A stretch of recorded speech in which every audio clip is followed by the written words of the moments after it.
Same engine, same manufacturer, a completely different oil recommended depending on which country you happen to buy the car in. One of those numbers was chosen to protect your engine for the long haul. The other was chosen to win a government fuel economy test.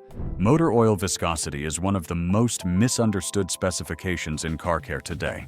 Most drivers assume the number on the bottle means the same thing everywhere, and it does not. American oil grades are shaped heavily by fuel economy testing, not necessarily by what best protects your engine. Using the exact grade your manufacturer recommends can still quietly shorten your engine's life over tens of thousands of miles. In this video, you'll learn why and what experienced high-mileage drivers actually do about it. The thinnest oil on Earth. You go to the dealership for an oil change. The technician uses 0W20, exactly what the manufacturer specifies. You drive away confident. What you do not know is that 0W20 is one of the thinnest motor oils commercially available, and it became standard in American vehicles largely because it improves fuel economy ratings, not because it is the best choice for your engine. What's actually driving that recommendation is the Environmental Protection Agency's fuel economy test, a standardized cycle that rewards thinner oils since they reduce internal friction during testing. Manufacturers who specify thinner oils score higher, and higher scores sell cars. The layer almost no dealership ever explains is that the same Toyota Camry engine sold in markets without that same fuel economy test specifies 5W30, a noticeably thicker oil many engineers consider more protective under real-world driving. Dealerships rarely walk you through this distinction, because the sticker inside your oil cap was optimized for a laboratory test, not your daily commute, and admitting that opens a conversation they would rather avoid. The grade printed there is not wrong for every driver, but treating it as the only correct answer in every climate, for every engine age, and every driving style is where the real problem quietly begins. The temperature problem. It is August in Phoenix. Outside temperature sitting at 115 degrees Fahrenheit. Engine bay pushing past 200 degrees under load.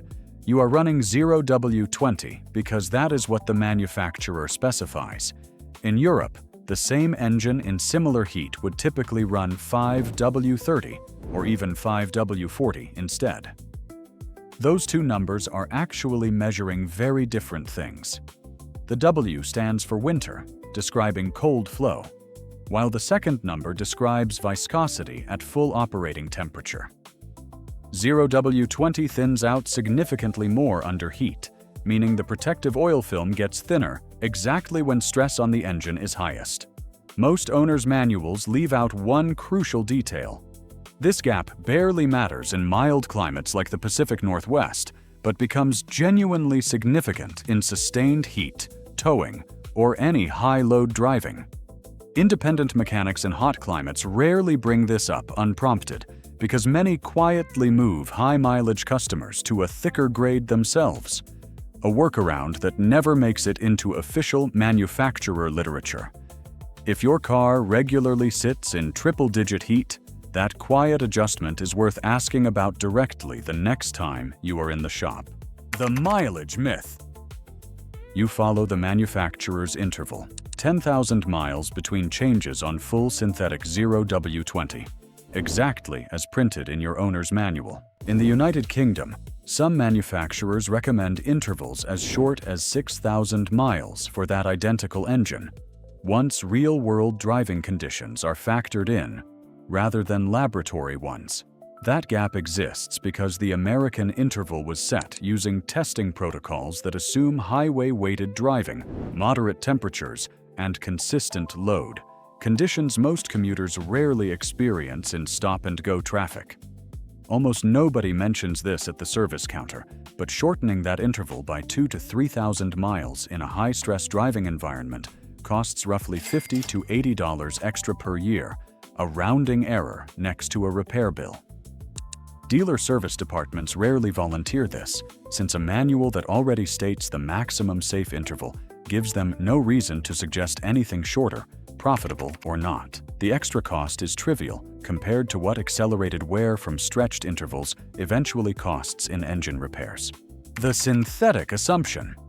You buy full synthetic because you were told it is simply the best option available. The label reads 0W20 full synthetic, and you assume that guarantees maximum protection under any condition.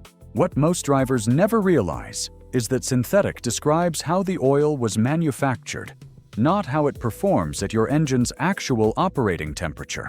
The distinction that actually matters is this: a full synthetic 0W20 and a full synthetic 5W30 are both genuinely synthetic, yet they behave very differently once the engine reaches its normal operating range of roughly 195 to 220 degrees Fahrenheit. What the label never clarifies is that synthetic guarantees resistance to breakdown over time and strong cold start behavior, but says nothing about whether the specific viscosity chosen fits your climate or driving style.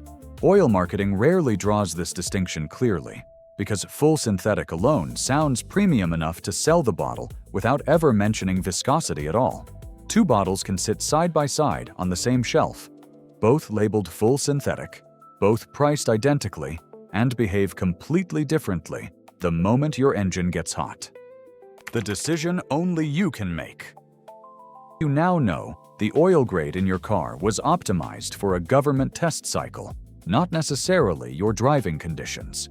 The answer is not switching grades immediately. That can create its own problems in a newer engine built around tight tolerances the factory calibrated for a specific viscosity. The real answer is understanding which variables should shift your decision over time. As the car itself changes, what actually tips the balance is age and mileage together. Engines under 50,000 miles benefit most from the specified grade, since factory tolerances are still tight and the oil was matched precisely to those clearances, while engines past 100,000 miles often gain real protection from a slightly thicker oil as internal tolerances widen naturally with age. Most drivers never factor in one compounding variable. Sustained heat above 95 degrees Fahrenheit and constant stop-and-go city driving both accelerate the exact kind of thermal breakdown thinner oils are least equipped to resist, layering on top of whatever the mileage factor already demands. Manufacturers rarely frame their recommendation as a starting point rather than a fixed rule, because the engine that reaches 700,000 miles usually was not running the sticker's exact number for its entire life. It was running the grade a driver chose after understanding what that sticker was actually based on and adjusting it as the car aged, the climate demanded, and the miles quietly added up year after year.